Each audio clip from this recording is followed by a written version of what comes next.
दुनिया आज एक बड़े संकट के दौर से गुजर रही है। युद्ध, महंगाई, भंग सप्लाई चेन और एक के बाद एक तेजी से बढ़ते ग्लोबल चैलेंजेस। भारत आज केवल इन ग्लोबल चैलेंजेस से ही नहीं लड़ रहा, बल्कि 140 करोड़ देशवासियों की एकजुट शक्ति से आत्मनिर्भर भारत के संकल्प को एक नई मजबूती भी दे रहा है। जब सरकार किसानों को सस्ती खाद उपलब्ध कराती है, जब सरकार गरीबों को राशन और फ्री इलाज उपलब्ध कराती है, जब सरकार देश की नारी शक्ति को वंदन करती है, उनकी बड़ी भूमिकाओं के लिए रास्ता तैयार करती है, और इन सब के एकजुट समर्थन के साथ जब सरकार विदेशी संकटों के बीच भी अंगद के जैसे पांव जमा कर मजबूती के साथ खड़ी रहती है, तो ये महज नीतियां नहीं, बल्कि उससे कहीं आगे बढ़कर कोटि कोटि भारतीयों के प्रति जिम्मेदारी बन जाती है। सरकार अपनी भूमिका बेहतरीन ढंग से निभा रही है, लेकिन अब वक्त है हम भी देश के प्रति कर्तव्यों को निभाने के लिए सरकार के साथ कंधे से कंधे मिलाकर उठ खड़े हों। ये वक्त है हर नागरिक के योगदान का।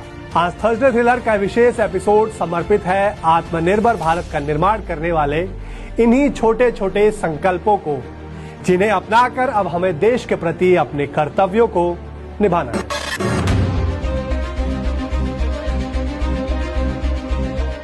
पश्चिम एशिया में युद्ध के हालात, तनाव और गतिरोध बरकरार रहने से दुनिया भर में सप्लाई चेन बुरी तरह से प्रभावित हुई है। पूरी दुनिया में पेट्रोल, डीजल, गैस और फर्टिलाइजर के दाम आसमान छू रहे हैं। इंटरनेशनल मार्केट में क्रूड ऑयल की कीमतें उबाल पर हैं। इसने एक बार फिर दुनिया भर में महंगाई बढ़ने की टेंशन बढ़ा दी है। इंटरनेशनल मार्केट में बढ़ती कीमतों का बोझ सरकार खुद अपने कंधों पर उठा रही है। सरकार का लगातार प्रयास है कि नागरिकों पर इसका बोझ ना पड़े, लेकिन जब सप्लाई चेन पर संकट लगातार बना रहे तो मुश्किलें बढ़ती जाती हैं। विश्व जहां अनिश्चितता की स्थिति से जूझ रहा है, वहीं भारत ने इस संकट का सहज समाधान तलाशा है। तड़क भड़क से दूर सादगी भरी लाइफस्टाइल, परंपरागत खान पान और सदियों से हमारे घर परिवारों में दी जा रही बड़े बुजुर्गों की सलाह में।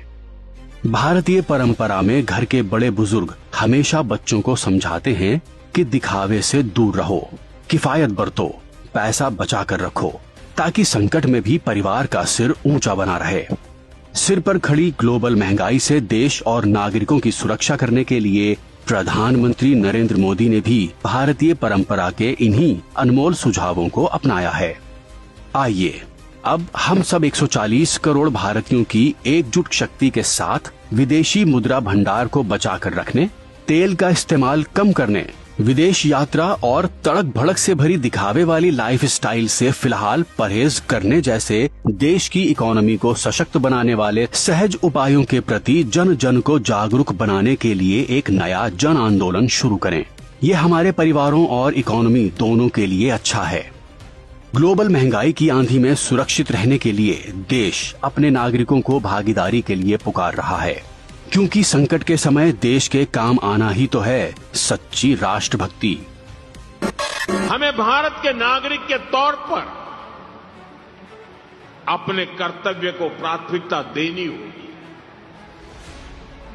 इससे पहले के दशकों में भी जब जब देश युद्ध या किसी और अन्य बड़े संकट से गुजरा है, सरकार की अपील और उस अपील पर हर नागरिक ने ऐसे ही अपना दायित्व निभाया है।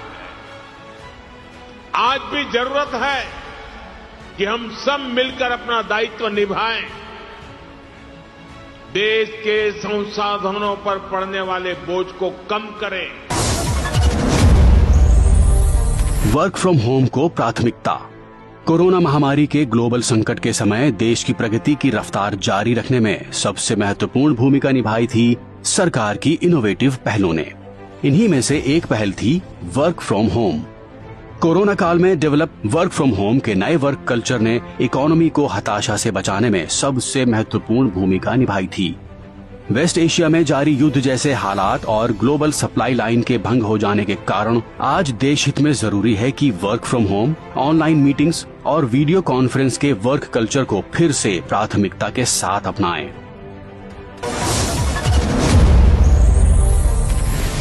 गोल्ड खरीदना कम करें।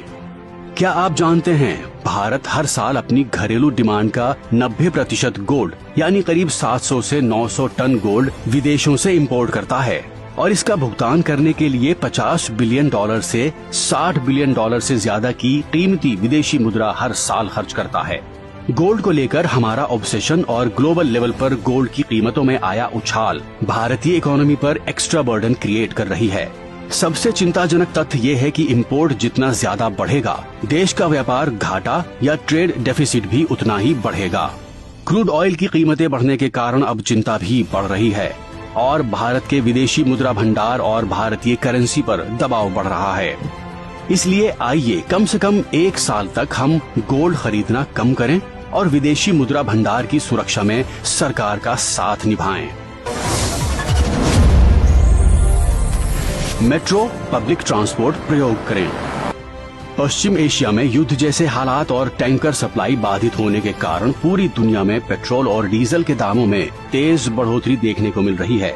सरकार पिछले 2 महीनों से देश को इस संकट से बचाने का लगातार प्रयास कर रही है। नागरिकों पर पेट्रोलियम मूल्य वृद्धि का बोझ न पड़े, इसलिए सरकार सारा बोझ अपने कंधों पर उठा रही है। लेकिन अब हमें एकजुट होकर पेट्रोल और डीजल का उपयोग कम करना होगा। इसके लिए जहां मेट्रो सुविधा है वहां ज्यादा से ज्यादा मेट्रो से सफर करें। अगर कार में ही जाना हो तो कार पूल का विकल्प अपनाएं और दूसरे लोगों को भी साथ ले जाएं। इलेक्ट्रिक व्हीकल का इस्तेमाल करें और अगर कहीं सामान भेजना हो तो कोशिश करें कि ट्रक के बजाय ज्यादा से ज्यादा रेलवे की सर्विस लें। खाने में तेल का इस्तेमाल कम करें। आपको जानकर हैरानी होगी कि भारत दुनिया के सबसे बड़े कुकिंग ऑयल के खरीदारों में शामिल है। हालांकि सरकार देश में तिलहन उत्पादन को मिशन मोड में प्रोत्साहित कर रही है, लेकिन फिर भी देश अपनी जरूरत का लगभग 60% कुकिंग ऑयल विदेशों से इंपोर्ट करता है। पश्चिम एशिया युद्ध संकट के कारण इंटरनेशनल मार्केट में कुकिंग ऑयल की कीमतों में भारी उछाल देखा गया है। पिछले 2-3 महीनों में ही कुकिंग ऑयल के दाम 30 रुपए प्रति लीटर तक बढ़ गए हैं। युद्ध जैसे हालात के कारण कुकिंग ऑयल सप्लाई के शिपिंग रूट बदलने पड़े हैं, जिससे माल ढुलाई की लागत बढ़ गई है। इसका सबसे ज्यादा असर सूरजमुखी तेल, पाम ऑयल और सोयाबीन तेल की सप्लाई पर पड़ा है, जिनके लिए भारत बड़े पैमाने पर आयात पर ही निर्भर है। आइए रोजमर्रा के खाने में हम कुकिंग ऑयल का इस्तेमाल कम से कम करने का प्रण करें और ऐसा करके ओबेसिटी को दूर भगाने के साथ कुकिंग ऑयल का इंपोर्ट बिल कम करने में सरकार का साथ निभाएं। केमिकल फर्टिलाइजर की जगह प्राकृतिक खेती को अपनाएं। भारत दुनिया का दूसरा सबसे बड़ा फर्टिलाइजर प्रोड्यूसर होने के साथ साथ दूसरा सबसे बड़ा कंज्यूमर भी है। केवल खाड़ी क्षेत्रों की बात करें तो भारत को अपनी जरूरत का 20 से 30% यूरिया, 30% DAP और 50% LNG खाड़ी देशों से इंपोर्ट करना पड़ता है। पश्चिम एशिया संकट के कारण इंपोर्टेड केमिकल फर्टिलाइजर की कीमतें बढ़कर लगभग 2 गुनी हो गई हैं। पश्चिम एशिया संकट ने न केवल इंपोर्टेड फर्टिलाइजर की लागत बढ़ा दी है, बल्कि घरेलू उत्पादन को भी महंगा कर दिया है। सरकार ने स्पष्ट संकेत दिया है कि इसका बोझ किसानों पर नहीं डाला जाएगा, लेकिन इससे सब्सिडी बिल तेजी से बढ़ रहा है। इसके अलावा खेतों में केमिकल फर्टिलाइजर इस्तेमाल करने के अपने नुकसान भी हैं। नेचुरल फार्मिंग में इन सब का सहज समाधान है। सरकार किसानों को इस संबंध में जागरूक बनाने के साथ नेचुरल फार्मिंग को अपनाने का एक देशव्यापी अभियान भी चला रही है। आइए अपने खेतों में केमिकल फर्टिलाइजर का इस्तेमाल बंद करने का प्रण लें और विदेशी मुद्रा की बचत के साथ देश की मिट्टी को सेहतमंद बनाने में योगदान दें। स्वदेशी अपनाएं। महंगे इंपोर्ट से देश के फॉरेन एक्सचेंज की सुरक्षा करने, विदेशी सप्लाई चेन पर निर्भरता कम से कम करने और भारत को आत्मनिर्भर बनाने का एक ही मंत्र है और वो है स्वदेशी अपनाएं। स्वदेशी यानी देश में ही बनने वाली चीजों के इस्तेमाल से हमारी अपनी लोकल इंडस्ट्री को बढ़ावा मिलता है, रोजगार के अवसर बढ़ते हैं और देश को विदेशी मुद्रा की बचत होती है। वोकल फॉर लोकल के साथ स्वदेशी उत्पादन को अपनाने से विदेशी इंपोर्ट पर देश की निर्भरता कम होती है और भारतीय इकोनॉमी को ग्राउंड लेवल पर मजबूती मिलती है। तो आइए देश का साथ निभाएं, स्वदेशी अपनाएं। विदेश यात्रा की जगह अपने देश को जानें। सरकार का लक्ष्य है कि लोग विदेशों में डेस्टिनेशन वेडिंग जैसे अनावश्यक खर्चे कम करें ताकि रुपये पर दबाव न पड़े। विदेश यात्राओं पर बड़ी मात्रा में डॉलर खर्च होते हैं। संकट के समय में इस खर्च को कम करना अब देश के लिए जरूरी है।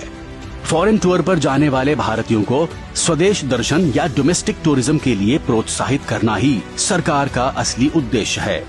अगर हम भारतीय विदेशों के बजाय भारत में ही घूमने पर खर्च करते हैं तो घर का पैसा घर में ही रहेगा और डोमेस्टिक टूरिज्म को जबरदस्त प्रोत्साहन मिलेगा और सबसे ज्यादा फायदा होगा लोकल इंडस्ट्री दस्तकारों और शिल्पकारों को।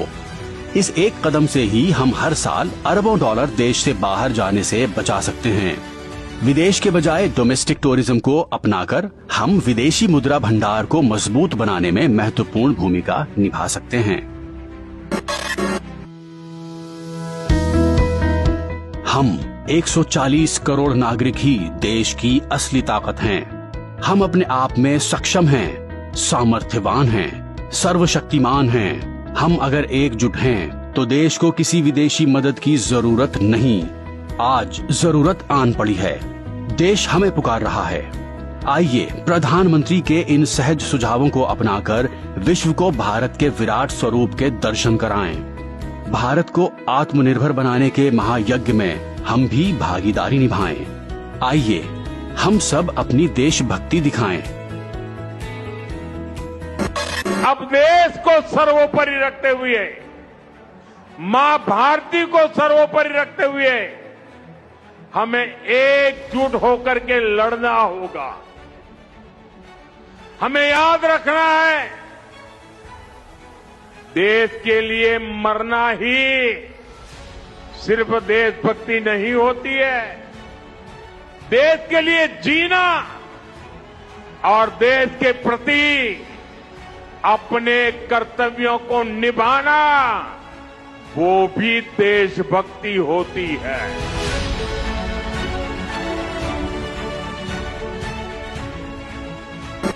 संकट चाहे कितना भी बड़ा क्यों ना हो, जब 140 करोड़ नागरिक एक साथ खड़े होते हैं तो हर चुनौती छोटी पड़ जाती है। देशभक्ति सिर्फ सीमा पर लड़ने का नाम नहीं, बल्कि रोजमर्रा की जिंदगी में देश हित को प्राथमिकता देने का नाम भी है। पहले भी देश ने संकट की स्थिति में नागरिकों का सहयोग मांगा है। 1965 में तत्कालीन प्रधानमंत्री लाल बहादुर शास्त्री जी ने देश को उस खाद्यान्न संकट से बचाने के लिए नागरिकों से एक वक्त का खाना छोड़ने की अपील की थी।